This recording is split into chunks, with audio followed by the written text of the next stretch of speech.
Shalom Rabosai. It gives me great pleasure to be able to share with you some words of Torah on Parshat Vayera. I want to share two perspectives on a timely topic, two very important perspectives. When Avraham Avinu pleads for the people of Sodom to be saved, Ula yesh 50 tzadikim b'soch ha'ir. Ha'af tisper v'lo sisal ha'makom leman 50 tzadikim asher b'kirba. If there are 50 tzadikim b'soch ha'ir, will you not save the place? Save Sodom. And HaKadosh Baruch Hu answers him, HaKadosh Baruch Hu agrees.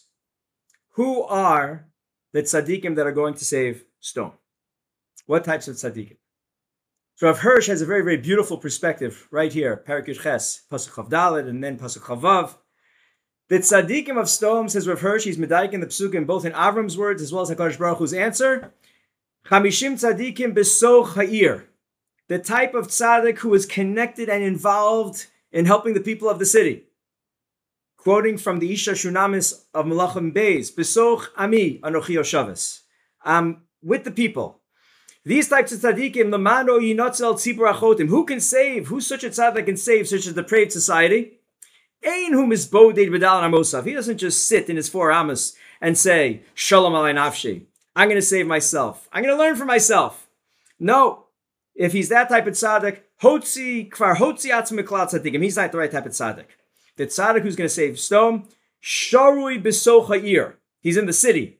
He's involved. He's connected. He's helping. He's teaching. He's rebuking. He's uplifting. These 50 tzaddikim like that, those are the tzaddikim who can save Sodom. And it's indeed a beautiful, beautiful message that it's important to learn. It's important to grow and rise higher and higher in Ruchnius. At the same time, how can one forget one's surroundings? You can't just sit there for yourself. These are the tzaddikim who will save Sodom.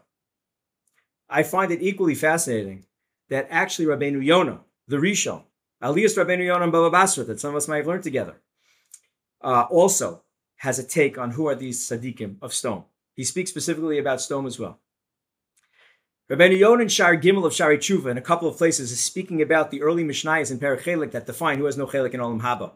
Megala panim b'tor shelo kalocha. Apikoros, all these evil types of people who are so bad that they lose all chelik olam haba.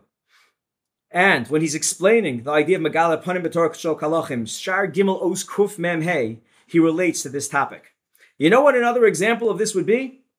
Kol ha'ozev dvar echa midavrei Torah v'lo yodeh lav. Someone who denies. I leave behind and I deny a Torah true value. That's called Megala Panim B'Torah Shelo Kalacha. He has no chelik on Halacha. For example, and he picks an example. Listen to the example. Kigon ha'omer maho ilu etzleinu lomdei Torah. What good are these guys who are just sitting and learning doing for us? Im chachmu lenafsham. All their wisdom, it's just for themselves. Lo nachlo lanu b'scharam. We don't share in their Torah. We don't share in their schar. How is their learning in any way helping us? They're just sitting all by themselves. This, as Rabbeinu Yonah, is called Megala Panim B'Torah Shelo Kalacha.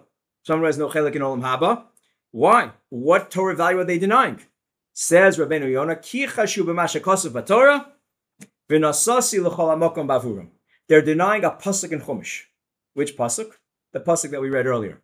If these 50 tzaddikim are there, I'll save the whole place. Save all of Sodom. Who are these tzaddikim?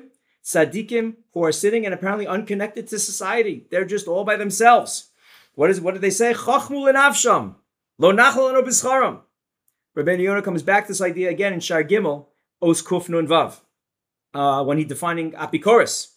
And he writes that this mindset of people who understand that people who just sit and learn on their own are not really helping the world, are not really useful. He says this is an attitude, Rabbeinu Yonah defines it as Apikoros. Again, the Mishnah is in the beginning of the Perek Chelik in Sanhedrin. So he writes, we have to change people's attitude on this. We have to teach people the right way. People who say, I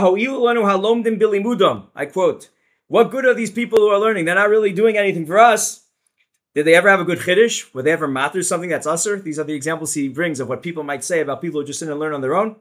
Not okay. He says this is a big mistake. It's a mistake that he defines as apikoros.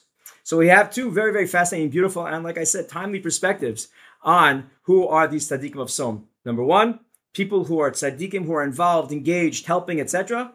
And at the same time, to understand and realize the value of another type of tzaddik, the tzaddik who is sitting and learning, and indeed perhaps a little bit detached, but still by his tzidkus and his Torah and his mitzvahs, he uplifts everything around him, even without direct contact. Thank you so much, and all the best. Kol Tuv. Good Shabbos, good Shabbos, good Shabbos.